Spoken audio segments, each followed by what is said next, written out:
നമസ്കാരം. ലോകത്തിൻ്റെ ശ്രദ്ധ മുഴുവനായും മിഡിൽ ഈസ്റ്റിലാണ്. എപ്പോഴും ഏതു നിമിഷവും തുടങ്ങിയേക്കാവുന്ന ഒരു യുദ്ധത്തെക്കുറിച്ചാണ് ലോകം ശ്രദ്ധിച്ചുകൊണ്ടേയിരിക്കുന്നത്. അമേരിക്ക ഇറാന് ചുറ്റും വന്ന് വളഞ്ഞു വെച്ചിരിക്കുകയാണ്. അമേരിക്കയുടെ ഏറ്റവും ക്ലോസസ്റ്റ് അലയായിട്ടുള്ള ഇസ്രായേൽ പച്ചക്കൊടി കാണിച്ചു കഴിഞ്ഞു. ഇസ്രായേൽ ഇതുവരെ പച്ചക്കൊടി കാണിച്ചിരുന്നില്ല. അപ്പം അതിൻ്റെ ഒരു കാരണമായിട്ട് തോന്നുന്നത് ഇന്നാണ് എലിയാത്ത് പോർട്ടിൽ അമേരിക്കയുടെ മിസൈൽ ഡിസ്ട്രോയേഴ്സ് എത്തിയിട്ടുള്ളത്. എലിയാത്ത് പോർട്ട് എന്ന് പറയുന്നത് ഇസ്രായേലിൻ്റെ സൗത്തേൺ റീജിയണിൽ ഉള്ള പോർട്ടാണ്. അപ്പം റെഡ് സീ വന്ന് ഇസ്രായേലിലേക്ക് മുട്ടുന്ന ഭാഗത്താണ് എലിയാത്ത് പോർട്ടുള്ളത്. ആ പോർട്ടിൽ അമേരിക്കയുടെ മിസൈൽ ഡിസ്ട്രോയേഴ്സ് വന്ന് നിൽക്കുന്നുണ്ട്. അതായത് ഇറാനെ ആക്രമിക്കുന്ന സമയത്ത് നിശ്ചയമായിട്ടും ഇറാനിൽ നിന്ന് മാത്രമാവില്ല പ്രത്യാക്രമണങ്ങൾ ഉണ്ടാവുക. ഇറാൻ പ്രത്യാക്രമണം നടത്താൻ സാധ്യതയുള്ളത് ഏറ്റവും പ്രധാനമായിട്ടും ഇസ്രായേലായിരിക്കും ഇറാൻ്റെ ടാർഗറ്റ് എന്നുള്ളത് ഉറപ്പാണ്. കൂടാതെ അമേരിക്കൻ അസറ്റുകളെക്കുറിച്ച് അവർ പറയുന്നുണ്ട്. ഗൾഫ് രാജ്യങ്ങളിലെല്ലാം തന്നെ അമേരിക്കയ്ക്ക് അമേരിക്കൻ അസറ്റുകളുണ്ട്. അസറ്റ് മീൻസ് മിലിറ്ററി അസറ്റ്സ് ആണ്. കൂടാതെ ഒരുപക്ഷെ അറബ് രാജ്യങ്ങളുടെ, സൗദി അറേബ്യ അടക്കമുള്ള രാജ്യങ്ങളുടെ സിവിൽ അസറ്റ്സിന് നേരെയും ഒരുപക്ഷെ ഇറാൻ ആക്രമണം നടത്തിയേക്കാം. അപ്പോൾ അതുകൊണ്ടാണ് സൗദി അറേബ്യ പോലുള്ള രാജ്യങ്ങൾ പറയുന്നത് ഞങ്ങളുടെ എയർ സ്പേസ് ഉപയോഗിക്കാൻ പറ്റില്ല യുദ്ധത്തിന് എന്നൊക്കെ അവർ പറയുന്നതിൻ്റെ റീസൺ അതാണ്. അവരുടെ എയർ സ്പേസ് ഉപയോഗിക്കാൻ പറ്റുമോ ഇല്ലയോ എന്നൊക്കെ അമേരിക്ക ഒരു യുദ്ധം സ്റ്റാർട്ട് ചെയ്ത് കഴിഞ്ഞാൽ അവരുടെ എയർ സ്പേസ് ഉപയോഗിക്കാൻ അനുവാദം പോലും ചോദിക്കില്ല. അത് ഉപയോഗിച്ചിരിക്കും ആവശ്യമുണ്ടെങ്കിൽ. അവരുടെ എയർ സ്പേസിൻ്റെ ആവശ്യം വരുന്നില്ല. അല്ലാതെ തന്നെ ഇത് പ്രധാനമായിട്ടും ഓപ്പറേഷൻസ് വരുന്നത് പേർഷ്യൻ ഗൾഫിൽ നിന്നോ അല്ലെങ്കിൽ ഗൾഫ് ഓഫ് ഒമാനിൽ നിന്നോ ആയിരിക്കും. പ്രധാനമായിട്ടും മിലിറ്ററി അനലിസ്റ്റുകൾ പറയുന്നത് ഗൾഫ് ഓഫ് ഒമാനിലാണ് പ്രധാനമായിട്ടും അമേരിക്കൻ നേവി കോൺസെൻട്രേറ്റ് ചെയ്തിട്ടുള്ളത്. അവരുടെ മിസൈലുകളുടെ വിത്തിൻ റീച്ചിലാണ്. ഇറാനിലെ എല്ലാ പട്ടണങ്ങളും അമേരിക്കയുടെ മിസൈലുകളുടെ റീച്ചിലാണ് ഉള്ളത്. അപ്പം അതുകൊണ്ട് ആവശ്യമെങ്കിൽ അവർക്ക് പേർഷ്യൻ ഗൾഫിലേക്ക് കടന്ന് കുറേയും കൂടി ഇറാൻ്റെ ടെഹ്റാനോട് ചേർന്ന് അവർക്ക് വരാൻ സാധിക്കും. അതുകൊണ്ട് ഈ പറഞ്ഞ അറബ് രാജ്യങ്ങളിലൊന്നും സ്കൈ അവർക്ക് ഉപയോഗിക്കേണ്ട ആവശ്യം വരുന്നില്ല. അങ്ങനെ ആവശ്യം വന്നാൽ അവർ ഉപയോഗിക്കും. അത് ഈ രാജ്യങ്ങൾ അത് മുൻകൂട്ടി പറയുന്നതിൻ്റെ ഒറ്റ റീസൺ അവരുടെ അസറ്റ്സിൻ്റെ മേലെ, അതായത് അവരുടെ റിഫൈനറികൾക്ക് നേരെ, അവരുടെ പെട്രോളിയം ഡിഗിങ് സംവിധാനങ്ങൾക്ക് നേരെയൊന്നും ഇറാൻ ആക്രമണം നടത്താതിരിക്കാൻ വേണ്ടിയാണ്. കാരണം ഒരു പേർഷ്യൻ ഗൾഫ് എന്ന് പറയുന്ന ഒരു കൊച്ചു കടലിൻ്റെ അപ്പുറത്തും ഇപ്പുറത്തുമാണ് ഈ രാജ്യങ്ങളുള്ളത്. അതിൻ്റെ കിഴക്ക് വശത്താണ് ഇറാൻ ഉള്ളത്, അതിൻ്റെ പടിഞ്ഞാറ് വശത്താണ് മറ്റ് ഗൾഫ് രാജ്യങ്ങളുള്ളത്. അപ്പോൾ അത് വളരെ വൾണറബിൾ ആയിട്ടുള്ള റീജിയനാണ്. ഏത് നിമിഷവും ഇറാൻ്റെ ആക്രമണം ഈ രാജ്യങ്ങളുടെ നേരെ വന്നേക്കാം. അപ്പോൾ അമേരിക്കൻ അസറ്റ്സ്, അമേരിക്കയുടെ മിലിറ്ററി അസറ്റുകൾ അവർ അതുപോലെ പ്രൊട്ടക്ട് ചെയ്തിട്ടുണ്ടാവും. അപ്പോൾ അതിലേക്കൊന്നും എളുപ്പമല്ല. നേരെ മറിച്ച് ഇവരുടെ ഈ ഓയിൽ അസറ്റുകൾക്ക് നേരെ ഒരു ആക്രമണം ഉണ്ടാകുമോ എന്ന് ഭയന്നിട്ടാണ് അറബ് രാജ്യങ്ങൾ ഞങ്ങളുടെ എയർ ഉപയോഗിക്കാൻ പറ്റില്ല എന്നൊക്കെ പറയുന്നത്. വാസ്തവത്തിൽ അവരുടെ എയർ ഉപയോഗിക്കേണ്ട ആവശ്യം അമേരിക്ക വരുന്നില്ല എന്നുള്ളതാണ് സത്യം. ഇനി കരയാക്രമണമാണെങ്കിൽ അത് ഇസ്രായേലിൽ നിന്ന് വരുന്ന കരയാക്രമണങ്ങൾ സിറിയയുടെ മേലെ കൂടിയാണ് വരിക. സിറിയയുടെ മേലെ കൂടി വന്ന് ടർക്കിയുടെ റീജിയൻ ക്രോസ് ചെയ്തിട്ടാണ് ഇറാനിലേക്ക് കിടക്കേണ്ടത്, അല്ലെങ്കിൽ ഇറാഖിൻ്റെ മേലെ കൂടിയാണ് കിടക്കേണ്ടത്. ഇറാഖിൻ്റെയൊക്കെ ആകാശം നിയന്ത്രിക്കുന്നത്, സിറിയയുടെ ആകാശം നിയന്ത്രിക്കുന്ന അമേരിക്കയാണ്. അപ്പോൾ അതിന് ഈ ഗൾഫ് രാജ്യങ്ങളിലൊക്കെ ആകാശങ്ങൾ നിയന്ത്രിക്കുന്ന അമേരിക്കയാണ്. അപ്പോൾ ഇവർ ഞങ്ങളുടെ ആകാശം ഉപയോഗിക്കാൻ പറ്റില്ല എന്ന് പറയുന്നതിനകത്ത് കാര്യമില്ല. അതല്ല ശരിക്കുള്ള സംഗതി. അമേരിക്ക ഇപ്പോൾ ആക്രമണം തുടങ്ങാത്തത് അവരെപ്പം തുടങ്ങണമെന്ന് തീരുമാനിക്കാത്തത് കൊണ്ടാണ്. അതിന് അവരുടേതായ കാരണങ്ങളുണ്ടാവും. എന്താ കാരണങ്ങളെന്ന് നമുക്കറിയില്ല. എന്തായാലും ഇസ്രായേലിൻ്റെ പ്രൊട്ടക്ഷൻ ഒരു വിഷയമായിരുന്നു. അപ്പം നമ്മൾ ആദ്യം പറഞ്ഞതുപോലെ ഇറാൻ അതിൻ്റെ എല്ലാ കാര്യങ്ങളും എടുത്ത് അവർ ആക്രമിക്കും എന്നുള്ളത് ഉറപ്പാണ്. അവരത് പറയുന്നുണ്ട്. അത് പറഞ്ഞാലും ഇല്ലെങ്കിലും കാരണം അവർക്കറിയാം ഇത് തോൽക്കാനുള്ള ഒരു യുദ്ധമാണ്. സ്വാഭാവികമായിട്ടും ആത്മഹത്യാപരമായ യുദ്ധമാണ്. അങ്ങനെ ആത്മഹത്യാപരമായ യുദ്ധത്തെ പോലും ഭയക്കുന്ന ആളുകളല്ല അവരെന്നുള്ളതും ഒരു വസ്തുതയാണ്. കാരണം മരണം എന്നുള്ളത് തന്നെ ഒരു വിജയമാണെന്ന് കരുതുന്ന ഒരു ഭരണ നേതൃത്വമാണ് ഇറാനുള്ളത്. അത് ജനതയുടെ വികാരമല്ല, ഇറാൻ ജനതയുടെ വികാരമല്ല. ഇറാൻ ഭരിക്കുന്ന മദർ റെജിമിൻ്റെയും, ആ മദർ റെജിമിൻ്റെ ഇന്നലെ യൂറോപ്യൻ രാജ്യങ്ങൾ ഭീകരർ എന്ന് ക്ലാസിഫൈ ചെയ്ത IRGCയുടെയും മോട്ടോയാണ്. IRGC ആണ് അതിൻ്റെ മോട്ടോ. മദർ റെജിമിൻ്റെ പ്രൊട്ടക്ഷൻ നടത്തുന്ന IRGC എന്ന് പറയുന്ന ഒരു പട്ടാളമാണ്. ആ പട്ടാളത്തെ ഭീകര സംഘടന എന്ന് ഇന്നലെ യൂറോപ്യൻ രാജ്യങ്ങൾ ക്ലാസിഫൈ ചെയ്യുകയുണ്ടായി. ഇസ്രായേൽ അവർ നേരത്തെ തന്നെ ഭീകര സംഘടന എന്ന് ക്ലാസിഫൈ ചെയ്തിട്ടുള്ളതാണ്. അപ്പം അവരെ സംബന്ധിച്ച് മരണം എന്നുള്ളത് നിശ്ചയമായും അമേരിക്കയുടെ മുൻപിൽ ഒരു കോംപ്രമൈസ് എന്നതിനേക്കാളേറെ അവർക്ക് അഭികാമ്യമാണ് എന്ന് വേണം വിചാരിക്കാൻ. അതിൻ്റെ ഭരണാധികാരി മാളത്തിലേക്ക് പോയി കഴിഞ്ഞു. ജനതയെ മുഴുവൻ മരണത്തിന് വിട്ടുകൊടുത്ത്, തൻ്റെ പട്ടാളത്തെയൊക്കെ മരണത്തിന് വിട്ടുകൊടുത്ത് അദ്ദേഹത്തിൻ്റെ സേഫ്റ്റി അന്വേഷിച്ച് ഒരു 10, 100, 200 മീറ്റർ താഴെയുള്ള ഒരു മാളത്തിനകത്ത് കയറി അദ്ദേഹം എലിയെ പോലെ ഒളിച്ചിരിക്കുകയാണ്. മോസ്റ്റ് പ്രോബ്ലി അദ്ദേഹം ഇനി ആ മാളത്തിൽ നിന്ന് പുറത്തു വരാനുള്ള സാധ്യത വളരെ കുറവാണെന്നാണ് ഞാൻ വിചാരിക്കുന്നത്. അപ്പം ഈ ഇസ്രായേലിന് നേരെ ഹൂത്തികളുടെ ഭാഗത്തു നിന്നുള്ള ഒരു ആക്രമണമാണ് പ്രധാനമായിട്ടും പ്രതീക്ഷിക്കാനുള്ളത്. കാരണം ഇപ്പോഴും ലൈവായിട്ട് നിൽക്കുന്ന ഇറാൻ്റെ കൈ എന്ന് പറയുന്ന ഹൂത്തികൾ മാത്രമാണ്. ഹിസ്ബുള്ളയൊക്കെ ഓൾമോസ്റ്റ് ഡെഡാണ്, അല്ലെങ്കിൽ എഴുന്നേൽക്കാനാവാത്ത വിധം നടുവ് തല്ലിയൊടിച്ചിട്ടിരിക്കുകയാണ്. എങ്കിൽ പോലും ഒരു അവസാന ശ്രമം എന്ന നിലയിൽ ഏതെങ്കിലും ഭാഗത്തു നിന്നൊക്കെ ശ്രമങ്ങൾ ഉണ്ടായേക്കാം. ലെബനോണിൽ നിന്നുണ്ടായേക്കാം, സിറിയയിൽ നിന്നുണ്ടായേക്കാം, ഇറാഖിൽ നിന്നുണ്ടായേക്കാം. ഈവൻ ഹൂതികളുടെ ഒരു അറ്റാക്ക് ജോർദാൻ വഴി പോലും ഇസ്രായേൽ പ്രതീക്ഷിക്കുന്നതായി കഴിഞ്ഞ ദിവസം ആർട്ടിക്കിൾസ് പ്രത്യക്ഷപ്പെട്ടിരുന്നു. അതുകൊണ്ട് ജോർദാന്റെ അതിർത്തിയിൽ ഇസ്രായേൽ മിലിറ്ററി എക്സസൈസുകൾ നടത്തുന്നതായും റിപ്പോർട്ടുകൾ പുറത്തു വന്നിരുന്നു. കാരണം ജോർദാനിലെ ഇൻഫിൽട്രേറ്റ് ചെയ്ത് കടന്നിട്ടുള്ള ഇറാന്റെ കൈകൾ അല്ലെങ്കിൽ ഇറാന്റെ ഭീകരപ്രവർത്തകർ അവിടെ നിന്ന് ഇസ്രായേലിലേക്ക് വെസ്റ്റ് ബാങ്ക് ഭാഗത്തേക്ക് ആക്രമണം അഴിച്ചുവിടാനുള്ള സാധ്യതയെക്കുറിച്ച് ഇസ്രായേലിൽ അലർട്ടാണ്. അപ്പം ഈ കൈകൾ നിശ്ചയമായും ഇസ്രായേലിനെ തൊടുന്നില്ല എന്ന് ഉറപ്പാക്കാനുള്ള ഒരു സാവകാശമാണ് പ്രധാനമായിട്ടും ഇസ്രായേൽ ചോദിച്ചതെന്ന് മനസ്സിലാവുന്നു. ഇന്ന് ഇസ്രായേൽ പറയുന്നുണ്ട് ഞങ്ങൾ റെഡിയാണ്. അപ്പം ഈ പറയുന്ന റെഡ് സീയിലെ എലിയാത്ത് പോർട്ടിൽ മിസൈൽ ഡിസ്ട്രോയേഴ്സ് അടക്കമുള്ള കാര്യങ്ങൾ, അമേരിക്കൻ മിസൈൽ ഡിസ്ട്രോയേഴ്സാണ് ഡിസ്പ്ലേ ചെയ്തിട്ടുള്ളത്. അത് ഹൂതികളുടെ ആക്രമണത്തെ ഫേസ് ചെയ്യാനാണ് എന്ന് വേണം നമ്മൾ വിചാരിക്കാൻ. പ്രധാനമായിട്ടും ഗൾഫ് ഓഫ് ഒമാനിലും പേർഷ്യൻ ഗൾഫിലും ഒക്കെ അമേരിക്കയുടെ കപ്പൽ പടകൾ വന്ന് നിരന്നു കഴിഞ്ഞു. ഗൾഫ് രാജ്യങ്ങളിലുള്ള അവരുടെ എല്ലാ ബേസുകളിലും, എയർപോർട്ടുകളിലും, എയർ ബേസുകളിലും ധാരാളം വിമാനങ്ങൾ കൊണ്ടുവന്ന് സജ്ജീകരിച്ചു കഴിഞ്ഞു. ഇസ്രായേൽ സർവ്വസജ്ജമാണെന്ന് പറഞ്ഞു കഴിഞ്ഞു. ഇനി എപ്പോഴാണ് ആക്രമിക്കപ്പെടുക എന്നുള്ളതാണ് വിഷയം. അപ്പം ഇവിടെ ഒരു ആക്രമണം എന്ന് പറയുമ്പം ഇത് അമേരിക്ക ഇന്നലെ തുടങ്ങിയ പരിപാടിയൊന്നുമല്ല. അമേരിക്കയെ സംബന്ധിച്ച് ഇറാനെ ആക്രമിക്കുക എന്നുള്ളത് ഒരു വളരെ നേരത്തെ പ്ലാൻ ചെയ്തതാണ്. അതുകൊണ്ടാണ് ഈ ഇക്കണോമിക് സാങ്ഷൻസ് ഒക്കെ ഇറാനെ നേരെ പ്രയോഗിച്ചിട്ടുള്ളത്. അപ്പം ഇക്കണോമിക് സാങ്ഷൻസ് വഴി ഇറാനെ മെലിയിപ്പിച്ച് അതിനെ വൾണറബിൾ ആക്കുക എന്നുള്ളതാണ് അമേരിക്ക എന്നും സ്വീകരിച്ചിട്ടുള്ള നയം. അപ്പം ആ നയം നല്ല കൃത്യമായി അറിയുന്നത് കൊണ്ട് തന്നെ ഇറാൻ ഭക്ഷണം കഴിച്ചില്ലെങ്കിലും ആയുധങ്ങൾ ഉണ്ടാക്കിയാൽ മതി എന്ന നിലയിൽ അവർ ഡ്രോണുകളും മിസൈലുകളും കൊണ്ട് അവരുടെ ആവനാഴി നിറയ്ക്കാൻ അവർ പരമാവധി ശ്രമിച്ചിട്ടുണ്ട്. അതുപോലെ അവരുടെ ജനത്തിൻ്റെ ഭാഗത്ത് നിന്ന് അവരുടെ നേരെ വിപ്ലവം ഉണ്ടാക്കുന്നവരെ കൊന്നുകളയാൻ വേണ്ടി ട്രെയിൻ ചെയ്യപ്പെട്ട IRGC എന്ന് പറയുന്ന സംഘടനയും അവർ ഉള്ളിൽ സൂക്ഷിച്ചിട്ടുണ്ട്. അവരെ കൊണ്ട് ചെയ്യാവുന്നതിന് മാക്സിമം അവർ ചെയ്തിട്ടുണ്ട്. ഈ പറയുന്ന ഈ ഇക്കണോമിക് സാങ്ഷൻസിനിടയിലൂടെയും അവരെ കൊണ്ട് ചെയ്യാൻ പറ്റുന്ന മാക്സിമം ചെയ്തു വെച്ചിട്ടുണ്ട്. പക്ഷെ അവർക്ക് പറ്റിയൊരു മിസ്കാൽക്കുലേഷൻ എന്ന് പറയുന്നത് ഹമാസിനെ ഉപയോഗിച്ച് ഇസ്രായേലിനെ ആക്രമിക്കാൻ ശ്രമിച്ചു എന്നുള്ളതാണ്. നിശ്ചയമായും ഇറാന്റെ അറിവോടെയും ഇറാന്റെ പിന്തുണയോടെയുമാണ് അത് ചെയ്തത്. പക്ഷെ അതൊരു പ്രീമച്യൂർ ആയിട്ടുള്ളൊരു ആക്രമണമായിപ്പോയി. ഇസ്രായേലിന്റെ ഭാഗത്തു നിന്നുണ്ടായ തിരിച്ചടി ഇറാൻ പ്രതീക്ഷിച്ചതിനെ കഴിഞ്ഞ് എത്രയോ വലുതായിപ്പോയി. അത് ഹിസ്ബുള്ള അതിൽ തകർന്നുപോയി എന്നുള്ളതാണ് ഇറാനെ സംബന്ധിച്ച് പറ്റിയ ഏറ്റവും വലിയ പരാജയം എന്ന് പറയുന്നത്. അവർ വളർത്തിക്കൊണ്ടുവന്ന അവരുടെ ഏറ്റവും വലിയ ഫോഴ്സ്, അമേരിക്കയ്ക്കും ഇസ്രായേലിനുമെതിരെ അവർ വളർത്തിക്കൊണ്ടുവന്ന അവരുടെ ഏറ്റവും വലിയ ഫോഴ്സ് എന്ന് പറയുന്നത് IRGC ആയിരുന്നില്ല, അത് ഹിസ്ബുള്ളയായിരുന്നു.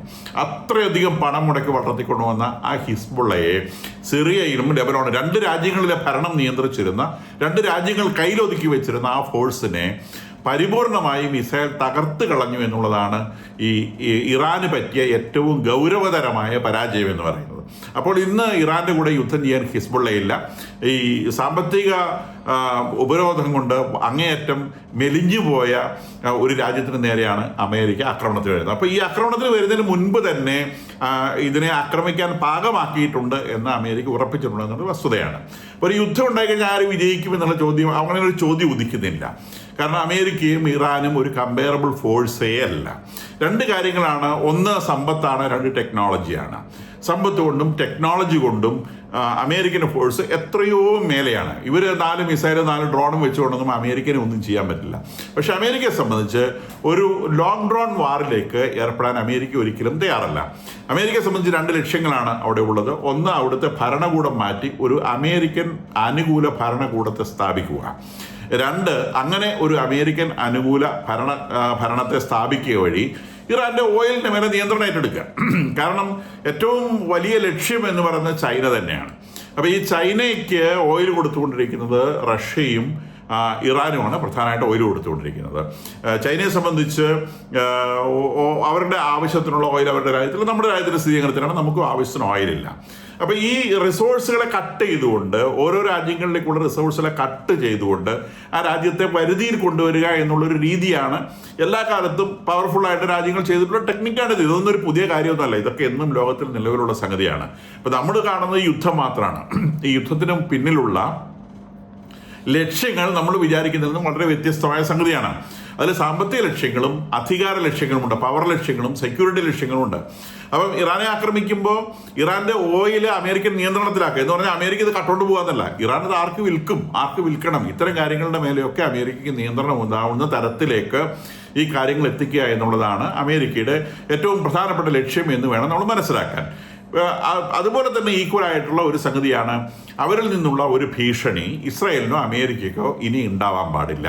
അതുകൊണ്ടാണ് ഈ ന്യൂക്ലിയർ വെപ്പണൊന്നും ഒരു കാലത്ത് നിങ്ങൾക്ക് ഉണ്ടാക്കാൻ പറ്റില്ല, അല്ലെങ്കിൽ അങ്ങനത്തെ ഒരു കാര്യങ്ങളിലേക്ക് തിരിയില്ല എന്നുള്ളൊരു പാക്റ്റിലേക്കൊക്കെ എത്തിപ്പെടണം, അല്ലെങ്കിൽ എത്തണം എന്നുള്ള നിർബന്ധം അമേരിക്ക പിടിക്കുന്നത്. ഇസ്രായേലിനോ അമേരിക്കയ്ക്കോ അമേരിക്കൻ അലൈസ് ആയിട്ടുള്ള ഗൾഫ് രാജ്യങ്ങൾക്കോ അറബ് രാജ്യങ്ങൾക്കോ ഒന്നും ഇറാൻ ഒരിക്കലും ഒരു ഭീഷണിയായി മാറരുത് എന്നുള്ളതും ഒരു ലക്ഷ്യമാണ്. അപ്പോൾ ഈ ലക്ഷ്യങ്ങൾ സ്ഥാപിക്കുക അല്ലെങ്കിൽ സാധിച്ചെടുക്കുക എന്നുള്ളതാണ് ഈ യുദ്ധം കൊണ്ട് ഉദ്ദേശിക്കുന്നത്. അതിപ്പോൾ ഒരു കരയുദ്ധത്തിൽ അല്ലെങ്കിൽ പട്ടാളക്കാരെ ഉപയോഗിച്ചൊരു യുദ്ധത്തിലാണ്, ഗ്രൗണ്ട് ഫോഴ്സിനെ ഉപയോഗിച്ചൊരു യുദ്ധത്തിലാണെങ്കിൽ നിശ്ചയമായും അത് ലോങ് ഡ്രോൺ വാറിലേക്ക് പോകും.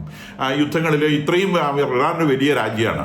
അപ്പോൾ പല ഡയറക്ഷനിൽ നിന്ന് ആക്രമിച്ചാൽ പോലും പാകിസ്ഥാൻ ഒരുപക്ഷെ അമേരിക്കയുടെ കൂടെ കൂടിയേക്കാം. അപ്പോൾ പാകിസ്ഥാന്റെ ഭാഗത്തു നിന്ന്, ഇറാഖിന്റെ സൈഡിൽ നിന്ന്, ടർക്കിയുടെ സൈഡിൽ നിന്നും ഒക്കെ ആക്രമണങ്ങൾ ചെയ്യാൻ അമേരിക്കയ്ക്ക് സാധിക്കും. പക്ഷേ അത്തരം ഗ്രൗണ്ട് ഫോഴ്സിനെ ഉപയോഗിച്ചുള്ളൊരു യുദ്ധത്തിൽ ഇറാനെ കീഴ്പ്പെടുത്തുക എളുപ്പമല്ല. കാരണം IRGC എന്ന് പറയുന്നത്, അല്ലെങ്കിൽ അവരുടെ ഇറാൻ റവല്യൂഷണറി ഗാർഡ് കോർപ്സ് എന്ന് പറയുന്നത് ഒരു ആത്മഹത്യാ സംഘമാണ്.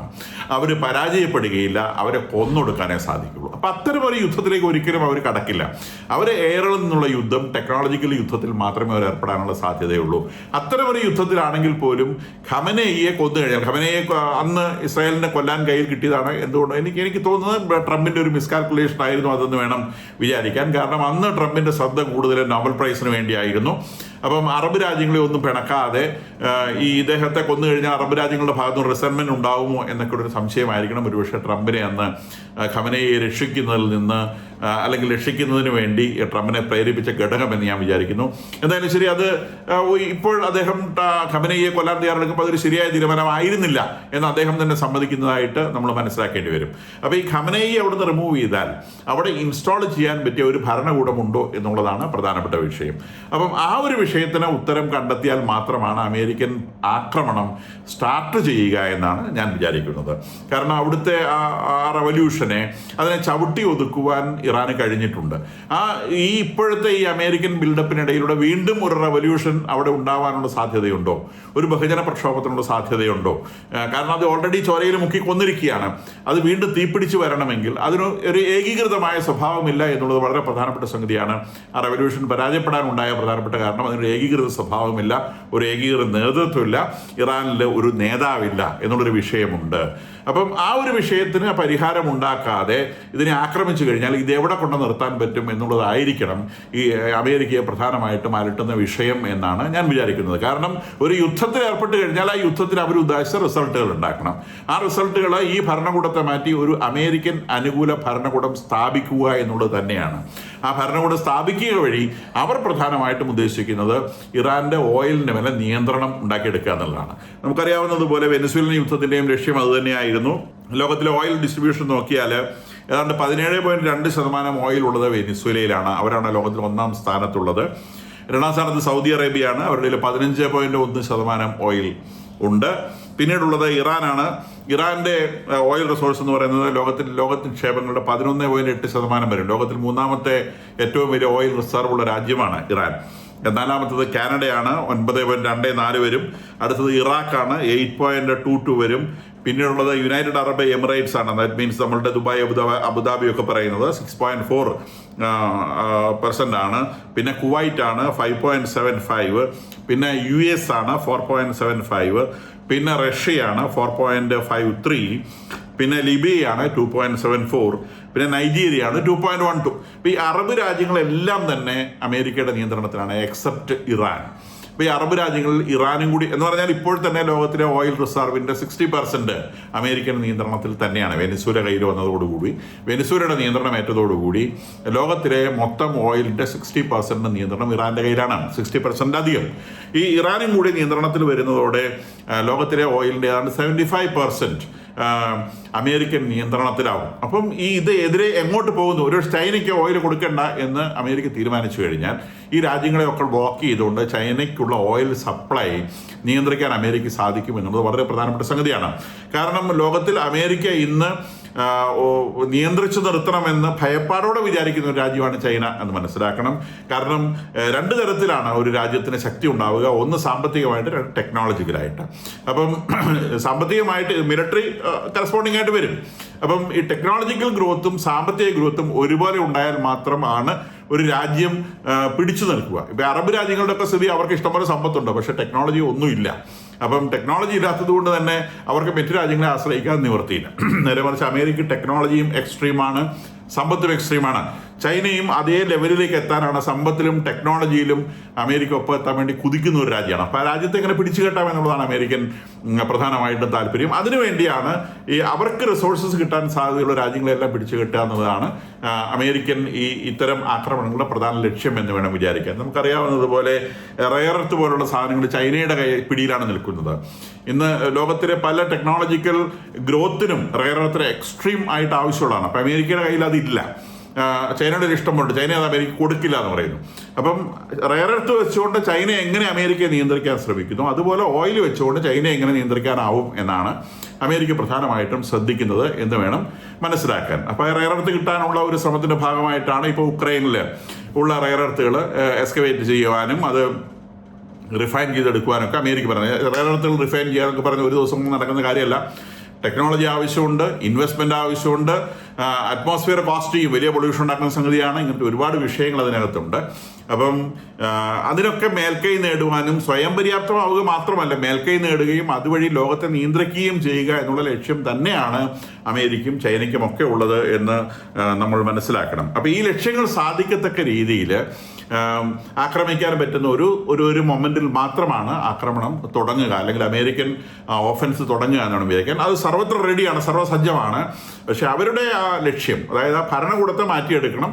ആ ഭരണകൂടത്തെ മാറ്റിയെടുക്കുന്നതിൻ്റെ ലക്ഷ്യങ്ങൾ ഇതൊക്കെയാണ്. ആ ഭരണകൂടത്തെ മാറ്റാൻ തക്ക രീതിയിൽ ഈ യുദ്ധത്തിൽ ഒരു പരിസമാപ്തി ഉണ്ടാക്കാൻ കഴിയുന്ന ഒരവസ്ഥയിൽ അത് ലോങ് ഡ്രോൺ ആവാതെ, നീണ്ടുപോവാതെ ഏതാനും ദിവസങ്ങൾ കൊണ്ട് അവസാനിപ്പിക്കാൻ പറ്റുന്ന രീതിയിൽ ചെയ്യാൻ പറ്റുന്ന ഒരു സാഹചര്യത്തിൽ മാത്രമാണ് അവിടെ അടി തുടങ്ങുക എന്നാണ് ഞാൻ വിചാരിക്കുന്നത്.